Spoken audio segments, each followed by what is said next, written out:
You know what, you usually want to be on stage. How you doing? Welcome to Badger Beer Report, the Mix Six Thanksgiving edition. I am here with, well, not yet. I'm here with a plethora of topics with my wonderful co-host here. Not yet, Greg. We're going to talk about Thanksgiving beers, drinks, and trends. We're going to talk about holiday distribution. Uh, my co-host here has a wonderful background in that. I have a wonderful background on going on road trips, and I have had a bunch of milk tubes. So we're going to talk about that. And we got OG breweries and new breweries. Who does the market favor? And we'll talk about the millennials and the Gen Zs. And yeah, excited to be here with my co-host, uh, Cicerone, uh, Earth Rider, Earth Riding, Chelsea McCoon. How Hi, you doing? I'm good. How are you? Good, good, good, good. We are here to talk about a whole bunch of things that I hope we like to talk about because we made subjects. Yeah, we made the decision, so hopefully we like talking about it. Right, right. So nice to see you. Nice to see you. So first and foremost, let's just jump in here. Thanksgiving beers, Thanksgiving drinks, Thanksgiving trends. This is something you wanted to talk about. So what's Yeah, going on, Chelsea? cool. So it's a big week.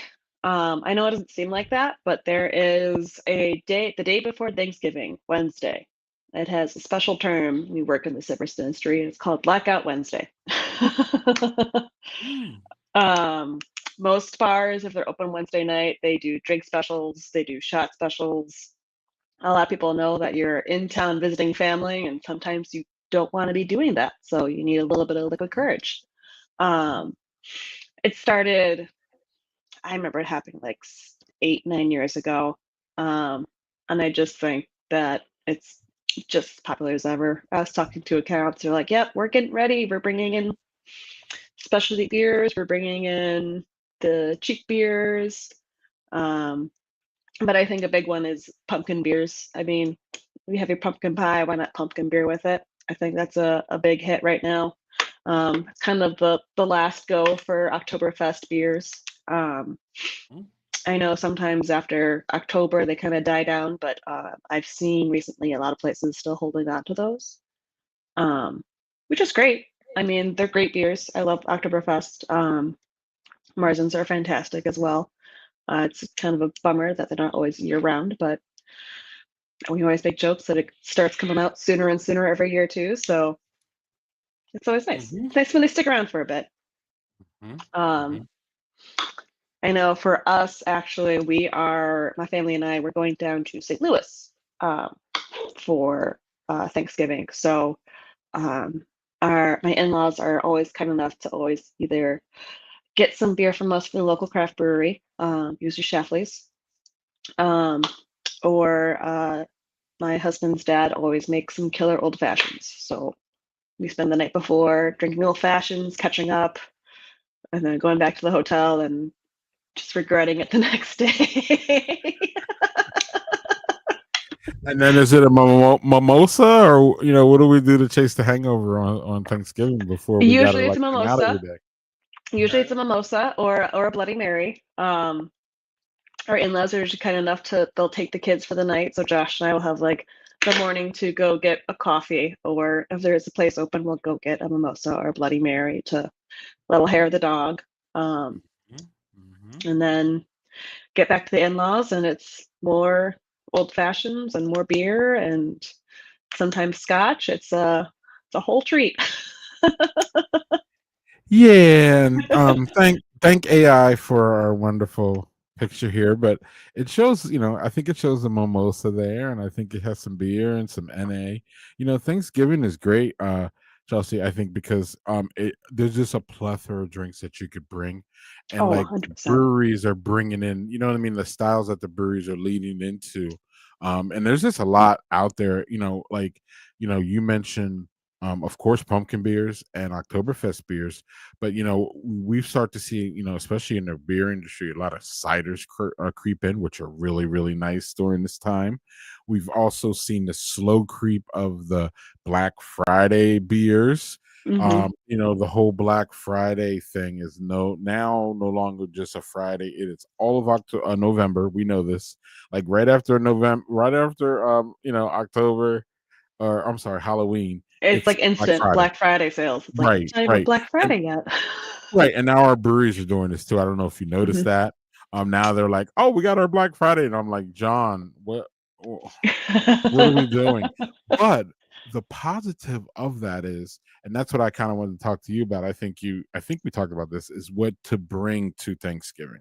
Now, of course, as an Earth rider, we know what you're bringing. We're not going to ask you, but no, we will, but no. But as far as like to me, I see this as it is nice to bring a stout or a big barley wine or something. I like to bring the nightcap, if that makes sense. Yeah. Like, you know what I mean? So like that's a really wonderful nightcap to bring, that bomber that you've been saving, that you know what I mean? Like, well, your partner and you are good with beer. When you don't have a partner that's not good with beer, you collect beers and you don't Oh, have yeah. anyone to share with. You know what I mean?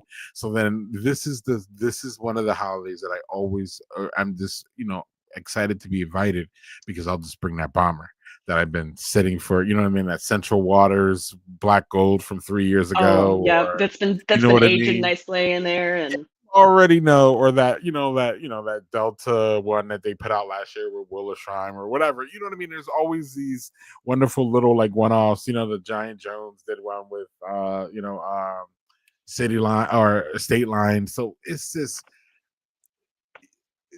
I like the nightcaps. What outside, if it's not Earth Rider, and even if it is there any styles that you try to bring to the Thanksgiving? so ironically enough, I actually still have 2 cans of our, barrel-aged Valhalla Scotch Mm, ale that we oh, did with Steve's Liquor. I have 2 cans left of oh, that, so, that was a banger. gonna bring those down with us. Yeah. But usually, like, our in-laws are great, but they're not big beer people. My husband and I are, but in-laws not so much. Um, Okay. So users just, delve into that Cicerone knowledge of yours, and like, just say, if anybody's looking for like a style to grab outside of, oh, maybe pumpkin's yeah. not it, but yeah, what ones would you say? I mean, you can't really. I mean, barrel aged anything is gonna be great for a nightcap, like you said. It's gonna have that high ABV. You can do just a short pour, and it's gonna be usually a lot of them have like the chocolate or coffee flavoring that you're looking for, like a digestif afterwards. So any like heavy stouts, any barley wines, porters, um, even look like for like the off the wall type of beers, because sometimes those are better than a dessert. Like if you can find like a pastry sour, that'll be great. If you can find like a milkshake IPA, that's going to be just sweet enough and still creamy enough, but you still get that hoppy bitterness too. So if you can find that's really balanced, that'd be perfect nightcap as well. Hmm. Hmm. I'm looking here. Unfortunately, I don't have it queued up, y'all. I'm looking at 608 has a marshmallow peanut butter milk stout. Take it, Mm. grab it, take it. I'm also looking at here. I'm looking at this is a really interesting one. At uh, Lion's Tail. My bad, y'all. A horchata Oh, creamy sweet golden stout. I saw they posted that today, and I want that so bad. That sounds so good. Horchata is like right up my alley. Right. So actually, what Chelsea and I are getting at, y'all, is check your local and best craft brewer. Probably roll into their, I don't know. I mean, again, maybe like Chelsea says, maybe you want to roll in there Wednesday and hang out. Maybe that's how your Wednesday is going to roll. But if not, this week they're starting to put out these beers, as we said, y'all. So you can maybe even dip in there tomorrow. We're filming this on Wednesday. Maybe you can get in on a Thursday or Friday, even get in there before the weekend and just get these new releases. And I see a lot of I've seen a lot of apple ales. I've seen a lot of peaches getting mixed in. All these things will go wonderful with your Thanksgiving dinner, right, y'all?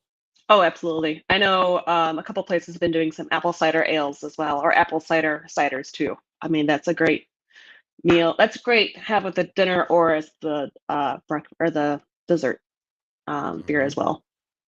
And while we're Badger Beer Hour, I'm sorry, report. Wow, I'm still last year. While we're Whoa. still yeah, while we're Badger Beer Report, we support all beverages for sure, and we Mhm. definitely support the ones that breweries are into, whether it's the seltzers. So check out, breweries have now a really good range, especially here in Wisconsin. We got the THC, we got NA, we got the seltzers, we got how excuse my language, heck, we got Stillmink. I was up at Stillmink. They had meads and all kinds of Ooh. different things going on there. So like, look into your craft brewer again. Your local one, y'all know what they serve. So whether it's crowlers or growlers, any of that, please dip in and I don't know, just bring something nice to accent to Thanksgiving, and maybe you can convert that big beer drinker to a local brand too. And honestly, like if you know somebody that just like that, I don't like craft beer. I only like my Busch Light, or no, I only like my Miller Lite. I got into beer by drinking stouts and porters. That's how I started drinking craft beer because they were sweeter, they weren't super hoppy, they weren't bitter. So that's a great way to maybe convert some people to start drinking craft beer too.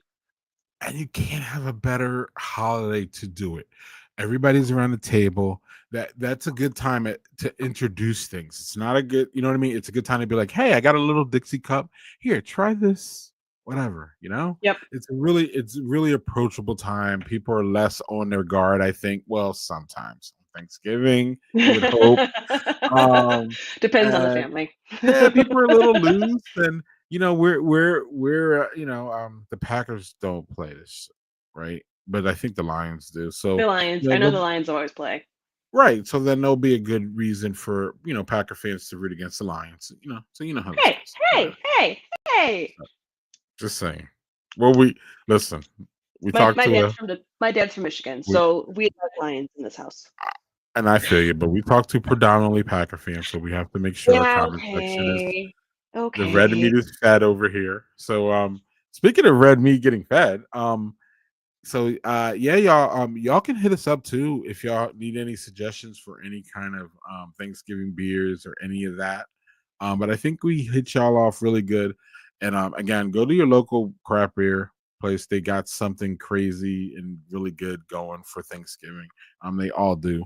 And even if it's just, as Chelsea said, old Oktoberfest, that'll work perfect for the Thanksgiving dinner. It's all those flavors, and it plays into all those flavors. But what also plays into Chelsea's flavor is this little subject here, and you wanted to talk to us, and I continue to want you to talk about distribution and how it affects our beer, structure, and how it affects we get beer. A lot of times we just run into Woodman's. I do, and just grab, and it's great. But there's a lot of work that goes into getting that beer right in front of y'all. And Chelsea has some words about just the holiday season and how that affects distribution and what y'all seen. Yeah, absolutely. So, Thanksgiving is the start of the major holidays. We have a specific term. It's called OND, October, November, December. Mm, So those are some big heavy hitters for us. November is really when we start building up displays for the holiday season. You'll notice it with a lot of the big domestics, Busch Light, Miller Lite, Bud Light. They'll start building displays for holidays to get more people to buy the 30 packs, 24 packs. But the big thing, like I said, Blackout Wednesday is a big on-premise restaurants, bars right. day, and a lot of times they'll start ordering a week beforehand. But if you work in distribution, you don't really get a day off for a holiday. Um, so a lot of times your distributors will have Thursday off for Thanksgiving, which is great. But they actually have to come in on a Sunday. They actually have to go into accounts on Sunday, merchandise accounts on Sunday, take orders, get all that situated. So they are trading their Thursday off for Sunday instead. Um, and a lot of times it's going to be a bigger volume of orders. And sometimes, like that Tuesday, you're going to get they get messages of like, hey, I need this real quick. Hey, I need this. Hey, I need somebody that wants to pick up 10 30 packs. Can you deliver it on Wednesday? And Wednesday's just chaos all the time. Mm. You can be as prepared as you want, but you're always going to get those last minute orders that come in at 8 p.m. on a Tuesday night. And you're like, all right, cool, awesome. Um, and same with Friday. I know most people are able to take Fridays off. Not all reps take Friday off, but you can. A lot of times it's cleanup day. It's going into the Woodman's, the Total Wines, Steve's Liquor, that kind of stuff, and making sure their stock is doing okay, that it's going to survive the weekend before you come back on a Monday. Because sometimes you go in on a Friday at a Woodman's and you thought, you know what? 50, 30 packs is going to last me until Monday. I'll be great. And you go on a Friday and you have 2 left. You're like, oops, okay. Um, so it's a whole nother beast. If you Wow. think Thanksgiving itself is chaotic, just Mhm. imagine being a rep having to order all that stuff for accounts and then having to go to Thanksgiving dinner and dealing with that chaos too. Mhm. Wow, and we usually think of the other we think of the other when I mean like the average beer drinker, I would say. We think of it the other way, which is, what happens if you put out all that beer and nobody buys it? Like, we Hmm. don't think of the other problem to have, which is like you didn't, get enough out there because you want to Yeah. sell you have to maximize that time, right, Chelsea? You have to make sure that, especially on that, that space that you're given, which is, what valuable. I don't know if you want to talk about that too. Oh, absolutely. As much fun as we have talking with people and friends with other reps, it can be kind of cutthroat. If anybody gets an inkling that a brand that your distribution carries is going out of business, they're gunning for that spot. So you have to get real creative of how to organize your shelf space to maximize your space so that your competitors can't steal that spot for their own brands. I dealt with that a Mhm, lot when I was in GB. Um, and I mean, it's nothing personal. It's just business, just trying to mhm, make more money.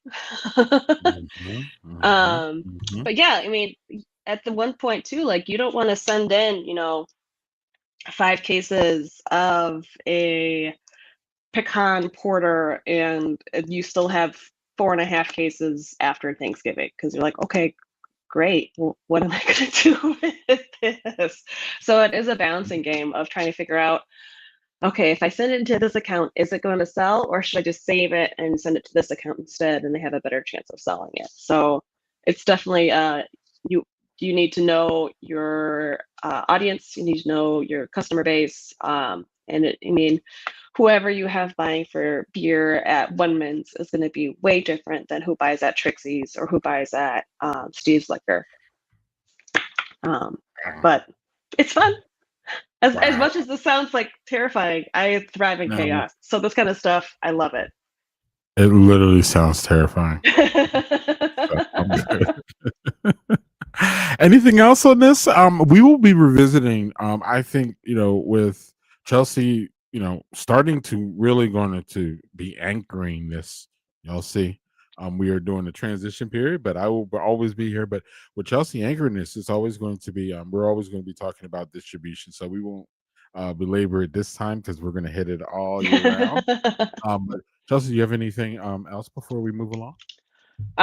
Honestly, if you are at any of those big stores or if you are looking for something and you see a person that is wearing a polo or a quarter zip and they have a giant tablet in their hand, please ask them if what company they work for and if they know where you can find a certain beer you're looking for. Most of the time, they'll be happy to help you. That's kind of the reason they're in the store as well. Sometimes you'll get that's not a brand I sell, I don't know, and that's okay. But you're better off asking a distributor rep where a certain beer is than sometimes asking the store rep because sometimes they're not too sure either. But talk to Yeah, people. and We're nice usually. yeah, you hear that, approach. Sometimes I feel, what I mean, and I'm a person who needs to hear that because I'm sometimes too afraid to ask them, or I don't want to bug them, if that makes sense. And Chelsea's saying bug them. They're there. That's what they're there for, and they love to talk beer, right, Chelsea? They do. I literally last year I was at my local Piggly Wiggly, and one of my favorite beers is the Mexican lager from Great Lakes, and I knew it was coming out, but I wasn't sure when. And I saw a Frank's rep, and he's the one that Frank's distributes in my area, I believe. So I was like, "Hey, I have a weird question," and he had this bewildered look, like, "Oh, why are you asking me a question?" I was like, "I know you work for Frank's. I'm looking for this beer. Do you know when it's going to be in?" And he had this like, I just ordered it. It should be delivered tomorrow. I'm like, yes, thank you so much. Great. Okay, I'll leave you alone. And then I just walked off, and it was like, he probably doesn't, that doesn't ever happen to him because I live in a little country town, and Mhm. I'm sure people don't ask him, hey, when's this craft beer coming in? So Mhm. Mhm. it'll make our day, I promise. All right, all right. Well, what makes my day, y'all, is going on road trips for beer. Yeah. So Greg went on a big old road trip. That was 4 days. It was 2 weeks ago, and it was 4 days, 21 breweries visit, one brewery in the making, and 18 new to me. And I'm getting close to Joel if he's watching. Joel, I'm coming closer to you in Wisconsin. I'm not going to get him. Yeah, The rest of the country, not so I much. he's a little brewery crazy. And it's great. It's great. He's great to work with. But no, so I went on a road trip. And every time I go on a road trip, I either get DMs or there's comments in the under the things. And a lot of them are, hey, I wish I could get paid to go to breweries all day. Um, so do I, for the record. So we can go to that one. So number two, is I wish I could do, or I get the, how do you drink all day and drive all day, or how do you drink and get to all these places and all that. So, a couple tips, First of all, I don't drink all day, so that's not what happens. There's a lot of tasting. Now, tasting is different. You know, you have to drink to taste, right? Right. But as far as beer drinking goes and beer tasting, those are two different things, y'all.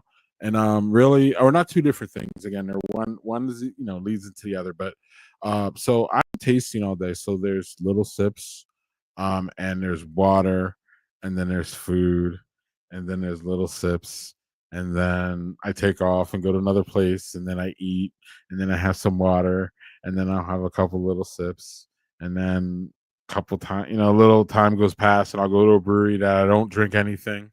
I just talk to the owners. This happened this whole trip. So basically it's pacing, y'all, but it's also again sipping and tasting and eating and filling your filling your stomach with water, and doing things to obviously mitigate the alcohol, but you're not really drinking that much. I did a full trip around Milwaukee, and I had a driver too, especially at the end. And I we calculated I drank 2 pints from 8 a.m. to 6 p.m., 2 whole pints, and that was literally all the liquid, on top of the eating and the pacing and the walking. And so, there's a lot of pacing again, but I'm not drinking. In fact, I don't finish any flight for the most part. And then when I do have pints, it's usually at the end of the day when my palate is done and I'm tired of tasting beers, because at some point your palate just gets, I mean, it just gets Just crazy. wrecked. So yeah, yeah, yeah. So again, pacing. If you're, I did that road trip by myself, but if you have you have a friend or a husband, that just extends it, because then there's times when if you actually feel that you may, the alcohol may be affecting you. That's when you stop, and that's when you hang out where you're at, and that's when you don't move until you go to the bathroom and you have some water. And these are the times that make you pace yourself. And really, you don't want to do too many stops. I did a 3-day trip. The last two stops at the end of my first 2 days literally should have not been stops, because I just wasn't in the mind frame for them. And the two breweries that I went to before were just a vibe that I should have stayed there. So one of my tips for y'all is don't leave when you should. Don't. If you're in a good spot, it was Stillman was such a wonderful vibe. The people were great. The music was great.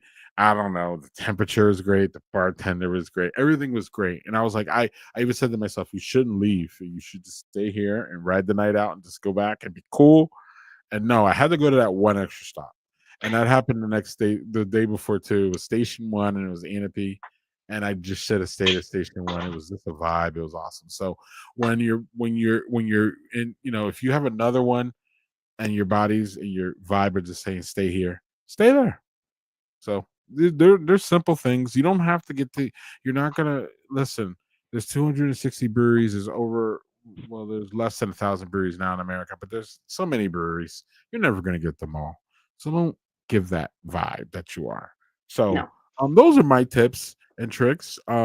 Chelsea, I know you've done a road trip or two for some beer. Maybe not, like I did all crazy, but I know you've traveled for beer. So do Yes. you have any tips for and tricks for anybody? You know, outside of what I said, or I did I kind of mean, it's a lot of the same things. Like if I'm traveling for beer events, I usually try to find a brewery that sells food and I'll go there for dinner. Mhm. I think I was telling you one time I was in Green Bay, the place I stopped at, great food, good beer. They were having a geology lecture upstairs, and I thought that was so cool because I'm a nerd and I love learning new things, even if it's not about beer. If I can drink a beer and listen about people talk about something they're passionate about, great, fantastic. I want to do more of that. Um, and my husband is also a big beer drinker, so if he's with me, that tends to be like a stop somewhere for us is going to a brewery. When we were in Door County, we stopped at Anape because our Verbo was 2 blocks away. So we stopped there before dinner and then good beer there. Green Bay or Algoma. Algoma? Algoma. Algoma. Yes, we were in Green Bay first and then we were staying in Algoma. Mhm, Went there the first night. Second night after the beer fest, we went to Door County Brewing. mhm. Had some beers there with friends. Um, Beautiful spot. I Beautiful. mean, it's just one of those. It's it's almost difficult not to go to a brewery sometimes when you're on a road trip because, like you said, sometimes the vibes are great and you're like, I'm having a great time. This is fantastic. Hmm. And we don't necessarily always plan that we're going to go to someplace. More often than not, work It's impressive. happens or your kids happen or but if we're able to, like my husband and I, like if we're working from home together, we're like, hey, let's go check this place out and go have a beer and hang out and just pretend we're, on a date for the first time in however long and have a good time. Aw, aw. So yeah, so yeah, a quick little couple pictures of my trip. Sturgeon Bay up there, that's the one with me, and obviously Titletown, and then over there on the bottom is the view from Inventors Brew Pub in Port Washington. Beautiful brewery there. That's Matt giving me something out of his fermenter, which was probably the best picture of the whole for me.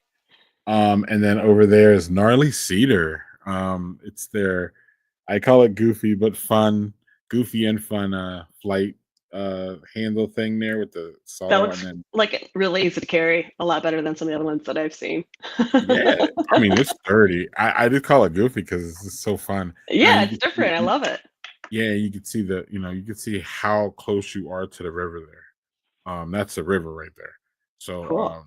yeah, it's a sprawling, it's beautiful, gnarly cedar. And then, if y'all want more information about my road trip, Chris and I talked for over an hour about it, and it was fun and informative. And I was just surprised to be interviewed by Chris, even though he's on my own platform. It's kind of wild. But anyway, Chelsea, we're gonna move on. Cool. You said We're going you to were talk about going your new to. favorite beer. Is that what we're going to talk Well, about? yeah, and you also said that you were, when you go on the road, you wanted to check it out. So we'll check in to the rise of the Milko Pours and the milk tubes. So on this road trip, y'all, one of the things that really jumped out at me is that I was able to get these Milko Pours, What are these milk pores? Well, these milk pores are these pores that look like, oh, where are we at, Greg? Oh, we should be doing better than this. So this is a milk pour right here. Um, courtesy of Vault 202 in Appleton. That's a milk pour of their porter. Now, what these milk pours are is or Chelsea, would you like to jump in and tell everybody what a milk I'm gonna pour is? leave it to you because honestly, this is one beer that I'm not super familiar with. I Oh, know okay, about okay, side pools, but I'm not okay. super up to date on it. Yeah, good. So a little education for all of us, and I can Yeah. even bring a little education to the system. Oh, wow. So, we'll do that. So then, I don't. Can y'all see? Yeah, y'all can see that, right? So, milk pours originated in the Czech Republic, y'all, in the 19th century. They go way, way back. But it's basically a pour that is, uh, it's a lot of foam. It's sometimes half foam. A milk pour is almost the whole thing is foam. I will show you pictures of that. It is tied to invention of the Pilsner Lager in 1842, y'all. And then, as Chelsea mentioned, there's a side. They call it the side pour tap, which is called the Luger faucet, which gives the taps a precise control to pour wet, creamy foam. It is an old school thing. It is actually it's kind of meant to be a dessert, y'all. It meant to be drunk quickly, chugged in one sitting. The wet foam is sweeter and less bitter than clear beer, y'all. It's again nightcap. It's a lower alcohol option since the foam that settles down to about a half glass of liquid. It says, and um, let's see here. So yeah, it faded in popularity for a while there, and now for some reason it's coming back. But so then the American we picked it up here as a craft beer trend in early 2020s. Uh, and the initial adoption was Bierstadt Lagerhaus in Denver was the first to import uh, these Luger taps to pour traditional styles. The problem was back then is that American drinkers were accustomed to larger portions and drinking a full traditional pour from a mug. Um, could be a big commitment, and the foam would settle before they finished. Also, there's a stigma with foam and beer in America, as y'all already know, right, Chelsea, where people are like, "Oh my god, you're Oh, thanks cheating for the me out of head. beer. Yeah, you're cheating me out of beer because you gave me head." And Yep. us beer people are like, "No, no, no, no. What are we talking about?" Sometimes that's what you want. Right. So, what happened is a lot of times that's what you. In fact, every time that's what you want. But we'll keep that aside for a moment. So then what happened is they started pouring these, y'all, and I don't know. I don't remember this being this big thing at all, actually. I think it's becoming a big thing now. Mhm. And what happened was is Greg, where are you at here? Okay. I am all over the place. This is horrible. Okay, so am I on the right one? Yeah, so phase 3, y'all, is the milk tube, and this is what I want to talk about. The actually the creator of the milk tube was actually I think human robot, it says here, and then that's what I heard. This is Gemini, y'all, so we're gonna all take it with a grain of salt. But there was I did go through this and I did go through the sources, and the sources back up what Gemini was telling us here. So they started human robot got one of these pores, and what they did, y'all, is they put it in like a tall thin cylinder glass called a tube, and basically they made these pores a lot smaller than, okay, so let's show y'all. Is it this one? So that's the milk tube I got at the vault, y'all. And as you can see there, it's nice and it's thin, but this is the milk. Okay, so wait, hold on, here we go. So that's a milk That's what pour it right pours there, like y'all. first. Right there. Yeah. So that's a milk pour. That's a traditional one, and a regular mug. That was at Working Draft, as y'all could see. So y'all could also see the difference between that and um, the Vault tube. Now, again, they are much smaller, the milk tubes, and I think I love them, Chelsea, for a lot of reasons. But number one, I like them because they're small, they're approachable.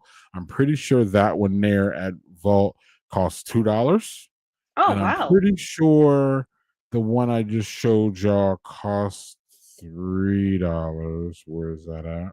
Oh, for the mug? Yeah, for the mug Oh, was wow. $3, I think, at Working Draft. Yeah, I think. I'm not sure, y'all. But the mug, of course, the mug's gonna be a little bit more because there's a little bit more volume in there, y'all. But they're approachable, they're fun, they're creamy. They're yes. Someone said, "Is this a fad?" Yeah, sure, sure. But it's a good fad for a lot of reasons. But one of these reasons, Chelsea, and we're gonna talk about millennials and Gen Z coming up here, but I think this is approachable to the kids, the young, the Gen Zs, the young people. I think it's going to. I think it's fun. I think it's there's not a big commitment that like there is with mugs, if that makes sense. Mhm. To put that mug down. That's a lot, y'all, and it's not like as much as chugging a beer, but you got to keep that thing sustained and going, and it's kind of a bit much actually. But the milk tubes, though, y'all, are not a bit much, and I really think that this could be a thing that could grab at least even some non-beer drinkers to just have a dessert. It's really quick. It literally tastes like a dessert. It's just great. Chelsea, I'm gonna get you in here as a cicerone. Have I you was actually had gonna these say before? this kinda reminds me of the trend that was going around last year. I know Indeed was doing it, of beer poking, where they got a Oh, really hot stick and they put it usually in a darker beer to yeah. get a nice foamy head on it, and it was the Yep. same thing. It was caramelizing the beer, it was making it sweeter. It was a little warmed up, but sometimes usually it was outdoors, so you would want, like, a warmer beverage. Um, I haven't seen that happening as much this year, but it looks like the Milktube is kind of taking that over, and I think that's kinda awesome. I love that, um, there's always, old styles coming back, old trends coming back to make beer more approachable. I mean, it's easy for people like us that have been drinking beer for a bit that's, a little jaded, but when you have the younger people coming in and they're like, "Oh, this is a cool trend," and it'll Mhm. get them more interested in It a lot of might. the history of beer. Mhm. And it tastes like beer, but it's a little bit creamier, and Mm, it's just different. And as almost y'all like a can see, nitro. almost, yeah, but even a little bit different. It's kind of wild actually. And so then y'all can see the faucets there. They're called Luker. They're called Luker faucet, and they don't make them here in America. They make them here. They make them in Czech Republic, y'all. And then you can see here up there to the left. Someone has. Let me put this up there here. Yeah, you can see right there, and then you can see the different uh the how it all comes together and all that. Um, but yeah, they're called lucre pours, y'all, and they are a brewery has to have that special faucet in order to pour that beer. Fun fact: Working Draft has 13 Luca faucets, Wow. Chelsea, for their Czech Fest, where every beer is on side pool, so you can get Ooh, every beer, Milko, Smith, uh, I love all that. those different ones. Yeah, it is just one of the best weeks here in Madison, Wisconsin, um, for the rise of the milk tube. It is great. So yeah, so that's what you can get at Working Draft right there. I had that. That was last week. Um, and then this is McFleshman's, y'all. You see they have their dark lager and their hells on a lucre. So when you see a lucre like that, that means you can get the tube, the milk tubes, and all those different foam pours if y'all want. And there's my milk pour at McFleshman's there. And that was just great. And it just said it, Chelsea is dead on correct, of course, as a cicerone. If you go, the closest thing that you can get to this is that nitro pour. But it's a little bit different still. But that's absolutely a great if y'all like nitro pours, y'all gonna like those. So and then yeah, that was the vault. And notice there's a little bit of beer on the bottom, and that's even because it took time to take that picture. It was all foam, but you have to drink it fast, y'all. That's why you have to. That's the whole Otherwise, it's going to become beer, and you don't Yeah, it's want almost that. like a shot. Yeah, yeah, and you just got to do it fast. And again, that's why I love that like that little tube because it goes down quick and it is just fun. And then this was a porter in the milk tube, and y'all know I love porters, and it was just great. And then you could see Reggie and I, my new friend Reggie at Vault. Yeah, yeah. He beat me, but it was fine though. Um, he's a young guy. I'm old guy. He's a young guy, so he can it's cool. He's cool. But yeah. So anything anything you have to say about the milk tubes and I need to try some. yeah, you do, you do. I already know. I already know. Um, so one of the places that so really quick where Chelsea could try them is I know Vault 202. We mentioned McFleshman's. We mentioned Working Draft. I have to mention Sway, and I think Titletown has them, and there's a couple others. So they're building y'all. I suspect that maybe your local brewery has it. If y'all are interested and your local brewery doesn't, you can ask them. Just ask them. Just say, hey, y'all got the side pulls. That's it. And if enough of y'all ask, they're gonna have to get the side pulls. This is how this works, y'all. So and look, Chelsea's saying yes. This is It's lady that true. works for a brewery, lady that works for a distributor. Am I wrong on that? Or If enough people are asking about it, they're most likely going to be like, "Let's give it a try." It it right, it'll for sure happen in a tap room in the brewery. right. It's And then you the did say brewers something. love to experiment with stuff, so I don't see why they wouldn't want to do that. Yeah, and a lot of them have FOMO too. Yeah. Let's just keep it clean. A lot of them are here like they hear another brewery's doing something and they're like, "Wait, what?" And listen, y'all, I love y'all brewers, but you can't. It's that part is undeniable about y'all because we've seen like breweries like Lakefront and New Glarus and Central Waters like lead the way on things, and the other breweries are like, "Oh yeah, we're doing that too." So we know what y'all do, and that's cool. You got to stay in business. So Yeah. but yeah, these Luke reports they cost. There's an investment though, y'all. So you have to make sure you work with your brewer if they can't do it. You know what I mean? Just just say, hey, that's cool, that's cool. But There's let plenty the of local there's ones a to go barrier to. to entry. Yeah, I'm sorry, Chelsea. What you say? I was just saying there's plenty of local breweries in the area. I mean, Yeah. I'm out in, little south of Fox Valley area, but it takes me less than an hour to get to Madison. It takes me less than an hour to get to Appleton. So it's not like any of these places are super far away. True to that. And you mentioned Appleton, so we might as well just jump into this one, which is so OG breweries and new breweries, y'all. We welcome 16. I don't know that number. We welcome 16 new breweries and extensions. I'm guessing, y'all. Probably. But y'all seen the map. Joel and I put it up there. It's our other thing. We've added more breweries this year than we've taken away. Luckily, y'all.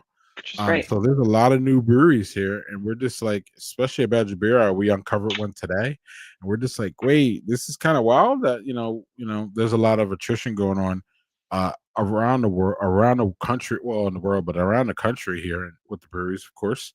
And here in Wisconsin, we're sustaining pretty well. And I don't know, Chelsea and I are interested in OG breweries and what we call new breweries for this. So I asked Gemini what was going on a little bit, and Gemini says real quick that the market is shifting towards local and small batch and on-site experiences. As we're gonna get Chelsea all up in this subject, given her distributing and her repping of a very popular northern Wisconsin brewery. They're popular around Wisconsin, but they're definitely more popular where they're close to Earth Rider. So we're gonna get to that. But summarizing it real quick, y'all.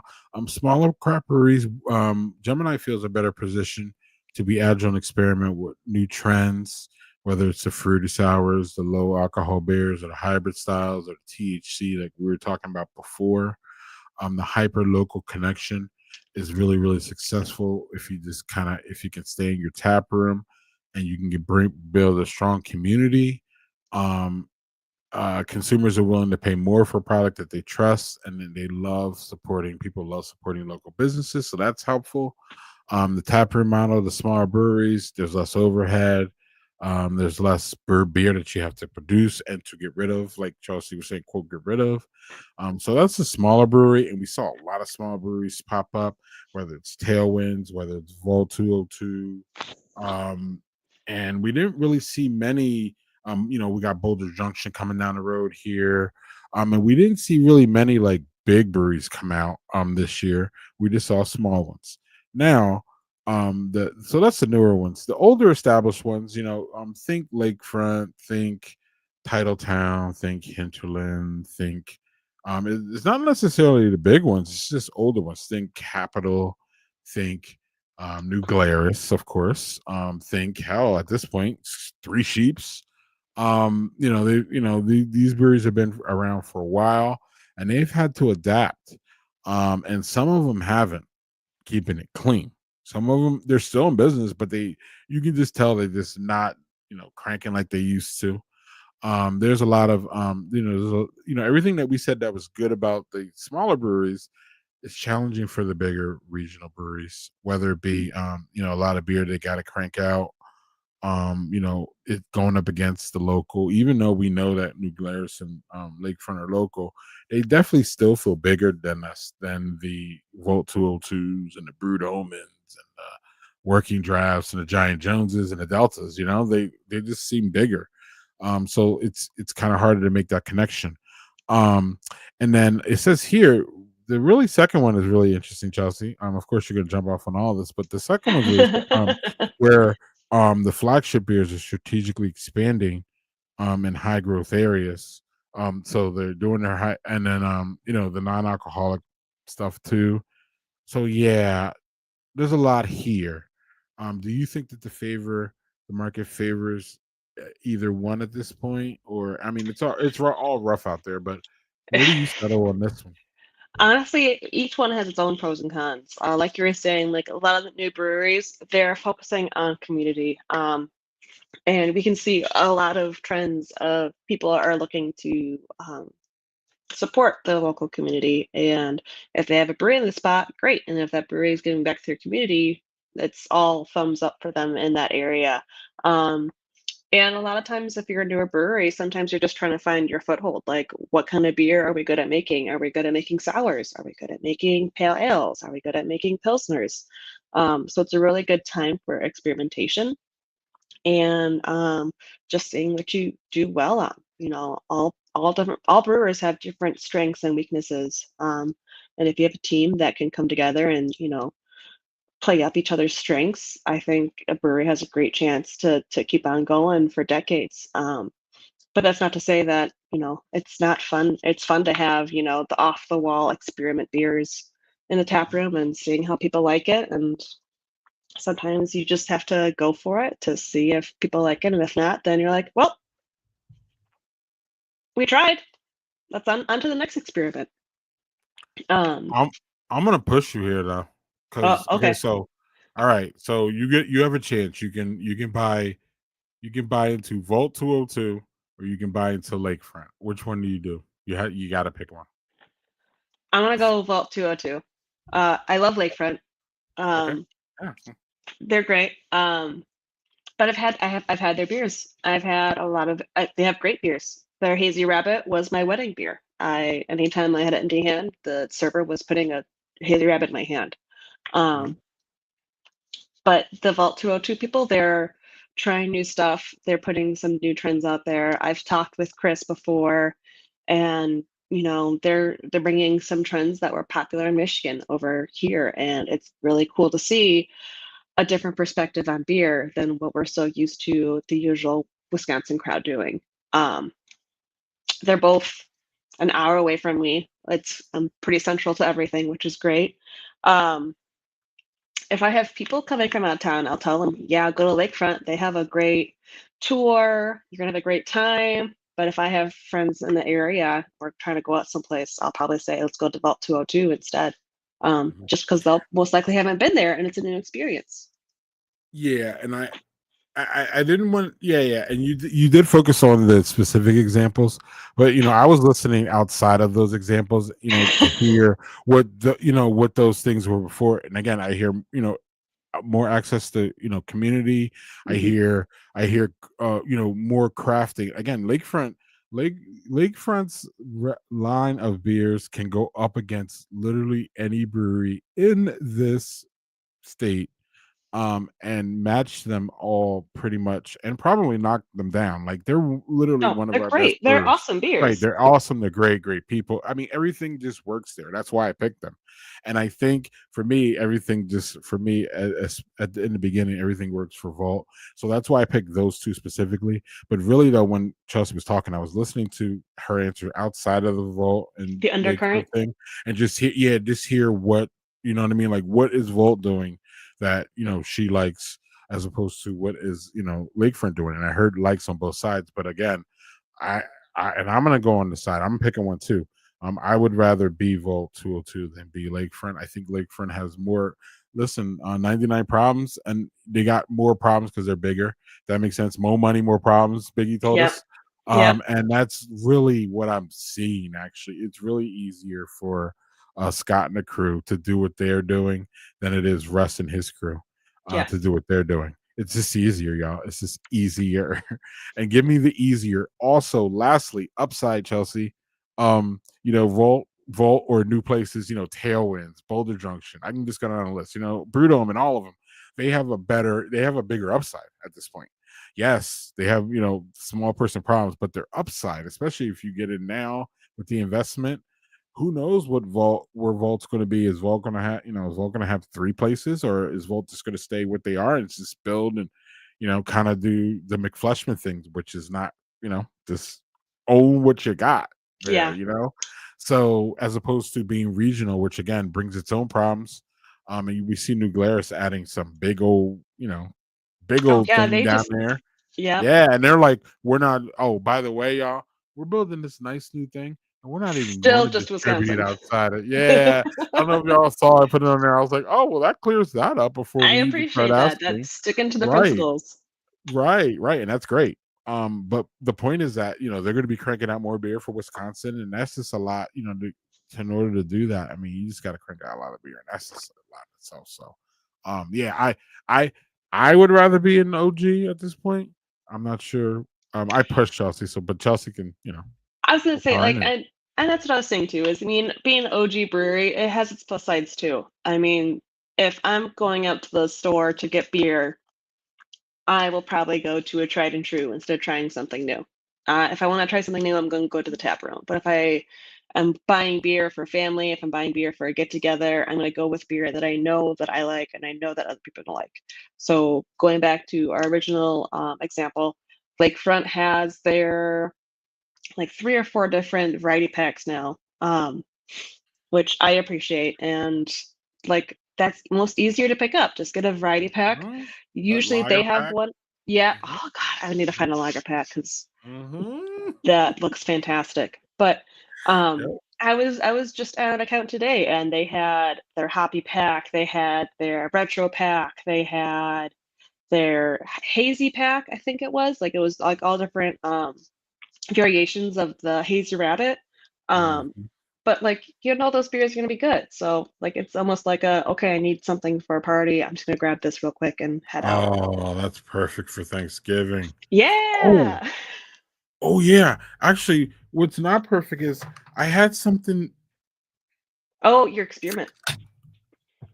I had something to show y'all uh, for the Milko pours. I was going to show y'all how to make your own Milko pour at home. Ooh. Now, I don't know if this is going to work, so we'll see. And I should have did it before, but what are we going to do? We So got distracted. It's okay. I was told that.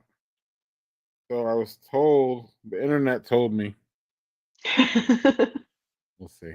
The internet told me that if you take a syringe, right, and you take a syringe and a beer, right, and then you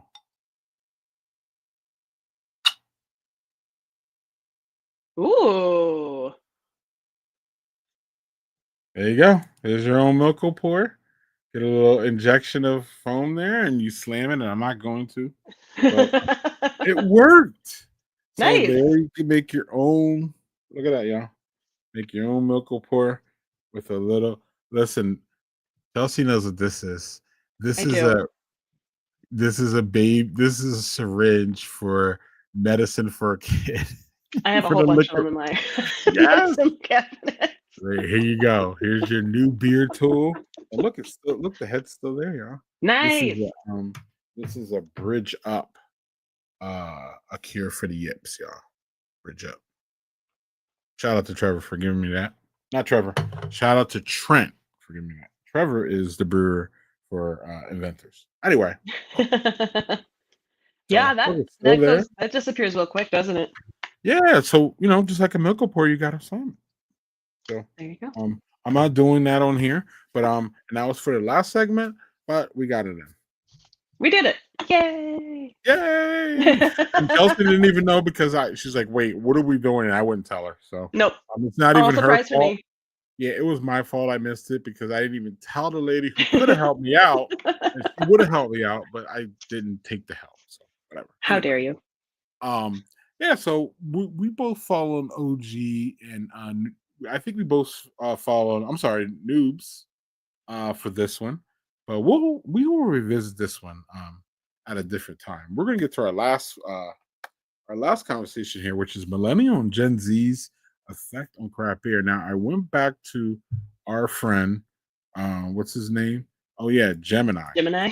And yeah, our friend Gemini told us that, or told me, or told us that so millennials, y'all, are largely credited with fueling the initial boom in diversification of craft beer. Did y'all know that? We blame millennials for everything wrong in the world. Did y'all know this though? Did y'all But we know did this? something good. Yes, yes. So the disruption of national brands, they preferred locally manufactured and artisan products, y'all. Um, Largely doing to have broader access to craft options during their early childhood. They millennials sought out beers with more flavor and unique tasting profiles, and a perception of higher quality mass-produced beer. Yeah, they didn't like it, y'all. And they also favor bands that align with their values, such as supporting small and local businesses, and those that focus on sustainability and philanthropy. And I will also say social causes too. I believe that millennials were bigger on than my generation, which is X. So, and then we have Gen Z, which is Gen Z's taking a lot of hits here, and Chelsea's gonna we're gonna get into that as far as like the reason that crap beer is going down is because the young kids are not drinking like they are, and they're drinking these THC and low alcohol things and these seltzers, and they're not traditional. Oh, sorry. Um, Whoa, you're Gemini sounding like a boomer says, right now. yeah, yeah. Oh, sorry, sorry. Um, uh, uh, okay, boomer, right? Is that what it was? Okay, boomer. Um, so we all know Generation Z is drinking less. They're just drinking less alcohol. Period. That's a really wide known thing. And you know what, y'all? I'm not teed up, but I'm going to do this here. I'm going to um, listen. I'm an alcohol drinker, but if it's not for you, it's not for you.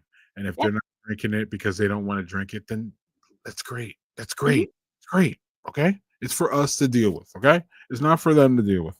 Let them not drink. Let them drink. Let them do what they want as long as they're being responsible. But also though, there's a demand for alternatives. Again, they really love the low alcohol and the non-alcoholic beer, and y'all can see that in our brewers brewing the lagers and going back to these. I mean, you can get like 3% beers all the time now. Yep. Vault had a 3.9 something, and that was so flavorful and amazing. But it says here, part three, sessionable styles like Chris lagers, pilsners, fruit ales, all these different things.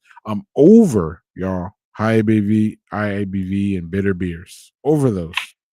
They value authentic brands with clear values, y'all, and community involvement. You hear that, Bruce? They actually like that stuff. They actually like it. They value experiences, making the tap room environment, the vibe, as I was talking about before, food, non-beer options, events are critical to the draw for the young kids, y'all. And they also rely heavily on word of mouth and peer reviews. So to me, it sounds like they just want y'all to be better.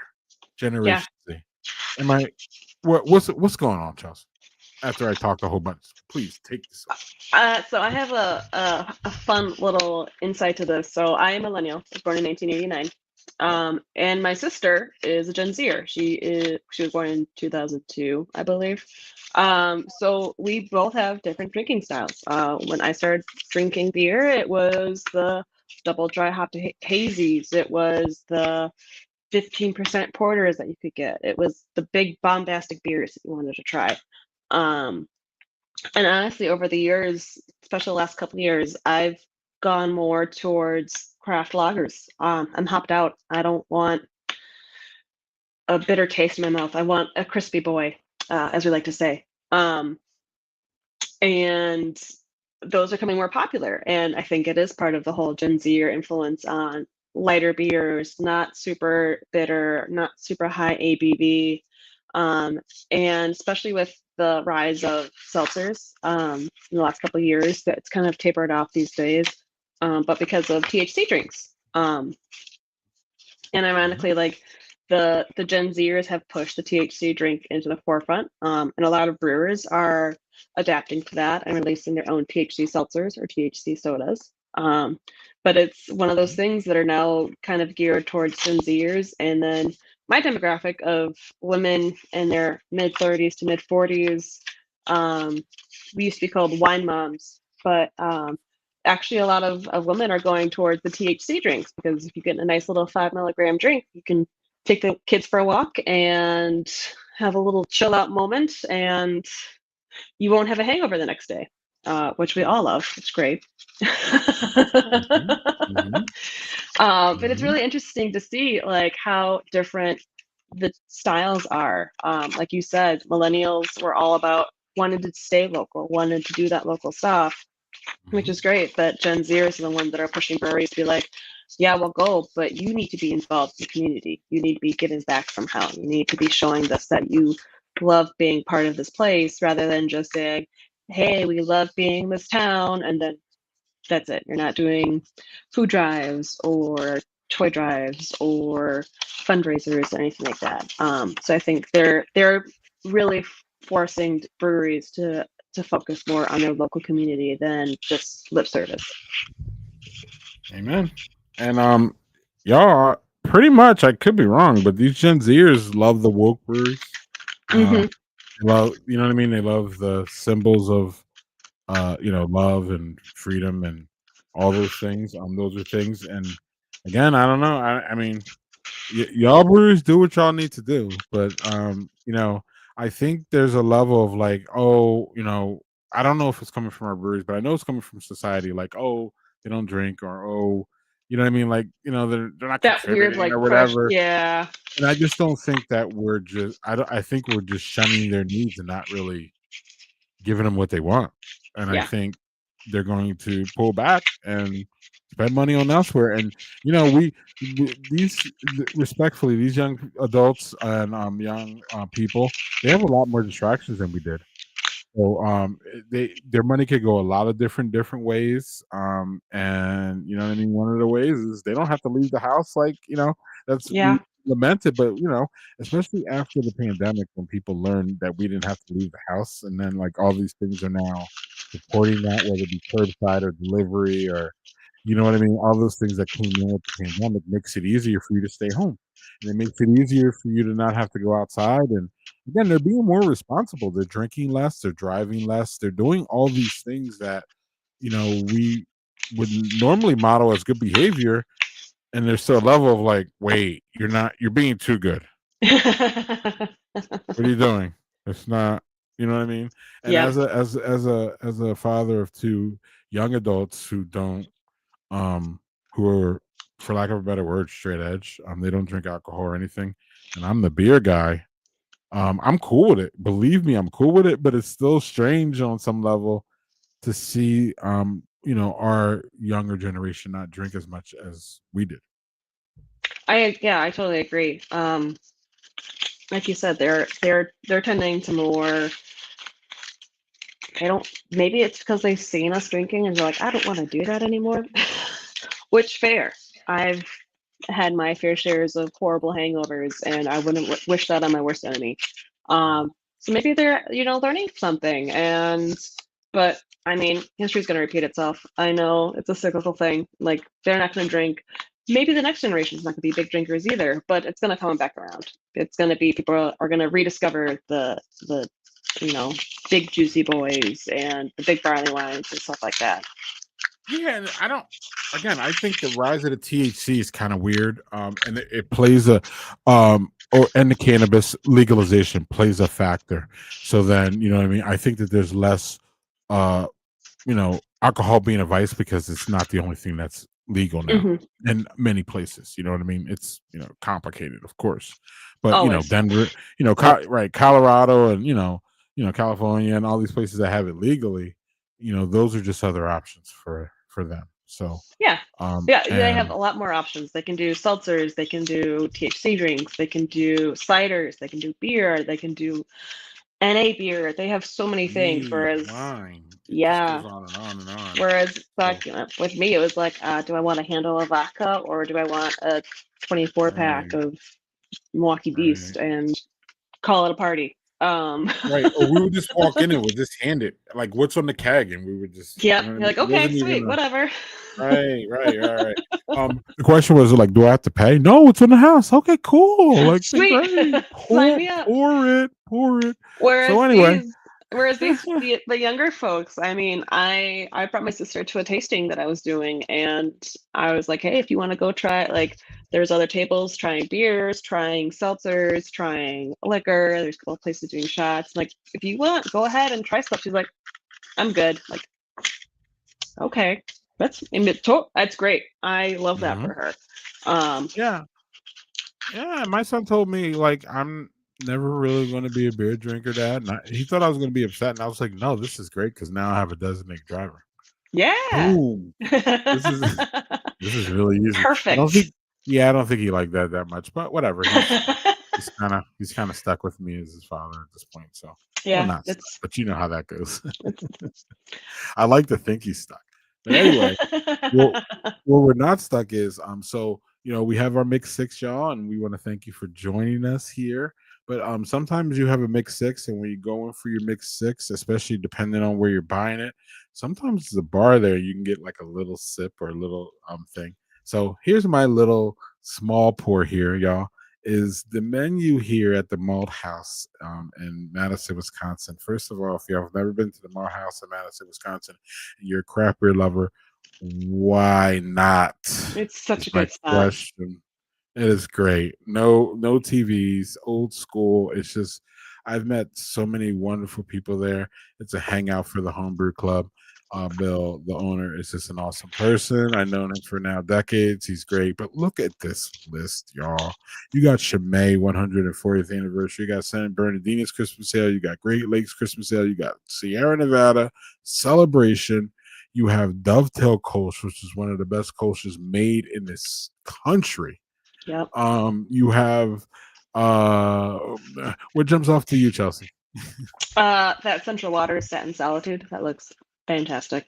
Um, and also, I've always been a big fan of them.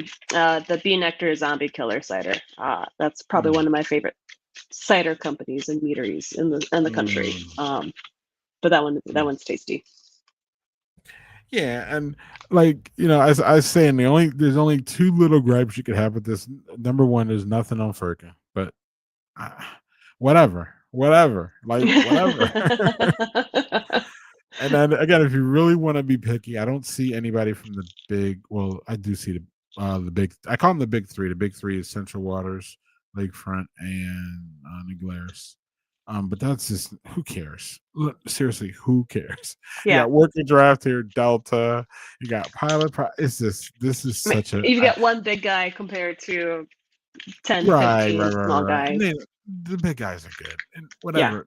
The point is that this list is amazing. There's always an amazing list at the Malt House. We focus a lot on breweries. In fact, that's our primary concern. We don't really even talk about bars. So it was just my in there to talk about one of my favorite places and where I learned. I literally learned how to drink craft beer at this place. And not only do you can get all those, the glass he has almost every single glass that you need. So he has a St. Bernardino's Christmas ale glass that he's going to Yep. serve that out of. He has a Chimay glass that he's going to serve that out of. So Morehouse is just a special place, y'all. And it's somewhere that, especially if you're in Madison, it's in a weird. It's in the location is kind of awful. Given if the parking lot is full, you have to find a little space. It's But it's a little difficult, but it's it's worth it. worth. It is so worth the effort. And again, it's just good people, good times, good bartender, everything. And then y'all saw that list. So, and on that note, um, Chelsea, we're gonna get out of here. Cool. Thank you for joining us for this, or thank y'all for joining us for our first edition of our first like real edition that wasn't focused on my friend who's assistant Vernon over there. But and go back and check that out if y'all want to know who Chelsea is and all that. We really got into her background and who she is and why we love her here at the Badger Beer Report. And Chelsea's really going to start cranking them out here in the new year. We're going to sunset this year pretty good, y'all. And then Chelsea's going to be popping out next year with the Mix Six. We're going to continue to do that. And then Chelsea's going to, I don't know, Chelsea, do you want to talk about your own little thing going on or we don't have to? I mean, we're coming up to the end of the year. We're sending out our new beers from Earthrider. Valhalla Scotch Ale, just the regular version. It's still tasty though, still great. And the Duluth Coffee Pale Ale, which is also great. It's probably one of my favorite beers that we make at Earthrider. It's a pale ale that smells and tastes like coffee. You're gonna get a little bit of that caffeine buzz from it too. I can't. As soon as it hits stores, I'm buying a 6-pack or 2 for myself, just as my own personal stash. Yeah, exactly. Not even the husband can have it. It is mine. So looking forward to that. And if you're ever up in the Northwoods area, we usually have live music Wednesday through Sunday. It's a fun time right on Lake Superior. Beautiful area. And we do usually have some beers that we don't have outside of the tap room, like a light lager, or we were having an Italian Pilsner for a while. So if you're in the area, come check it out. It's always a grand time. And next month we'll see you on the Mix Six with Chelsea and I. And I think we're going to try to get some of our Badger Beer ruckus crew in here. I'm not sure why we're doing that. But it's the end of the year. We have to have a big blowout. Yeah, this is what. Remember, I said this. This is my idea. So when it blows up in our face, it'll be fun. It'll be fine. It wasn't the producer. It was Anyway, Chelsea, thank you, and also have a great. We want to wish y'all a great Thanksgiving. I'm going to wish my co-host here a great Thanksgiving. We told y'all, rewind to the top. We told y'all what to bring. And if you're doing a road trip, safe travels during this time, and let's hope for good weather, even though it's not really showing signs of that. We're just going to snow. That's all I'm asking for is no snow. We're going to keep it's not well, we're going to keep the faith. But we're going to get out of here. Thanks, Chelsea, again, and thank y'all for watching us. Last words, Chelsea? Happy Thanksgiving. Eat lots of turkey. It's my favorite holiday. I can't wait. And drink local, like we always say. Yeah. Cheers, y'all.